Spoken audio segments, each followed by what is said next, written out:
Hi, I'm Owen. Welcome to Friendly Xennial Gamer and the FXG 5 at 5. 5 minutes of the adult gaming news that mattered from the week that was, every Friday at 5. Let's run back the week.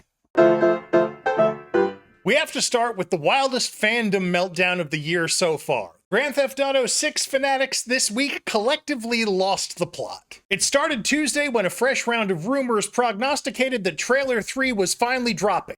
It did not. So naturally, fans channeled their disappointment by flooding Rockstar Games with negative Google reviews, because that's a healthy way to process emotions. Then, a leaked email surfaced suggesting pre-orders may kick off on Monday, May 18th, which sent the rumor mill spinning right back up. Look, I'm as excited about this game as the next guy, but the frenzy around it from the fanatic class has kinda gotten past the point of parody. Now, by the time you're watching this, maybe you'll be able to slap down your pre-order, but if not, don't worry, it's coming. And really, why sit around waiting for GTA 6 news when we're already in the middle of an incredible release year? Case in point, Forza Horizon 6 went into early access today for premium edition buyers on Xbox Series consoles and on PC. General release for everyone else, including Game Pass, hits Tuesday, May 19th. This time around, the game takes us to Japan, both urban Tokyo and rural mountain settings, with over 550 cars at launch, and the reviews are rolling in strong. This is shaping up to be one of Xbox's biggest releases of 2026, and frankly, the best argument for new Xbox CEO Asha Sharma's recent Game Pass pricing changes. And PlayStation players won't be left out in the long run. Forza Horizon 6 is confirmed to be coming to PlayStation 5 later this year. But Xbox and PC players, start your engines, the festival's open, and it sounds like a good one. Now, speaking of PlayStation, some less rosy news. 2 weeks after launch, Housemarque Saros has reportedly sold around 300,000 copies and generated $22 million in revenue. Those are solid numbers in isolation, but they're slower than its predecessor Returnal managed just 5 years ago. And Returnal launched when there were only 8 million PS5s in the world. Saros launched into an install base of 93 million PS5s. The reported development budget, $76 million,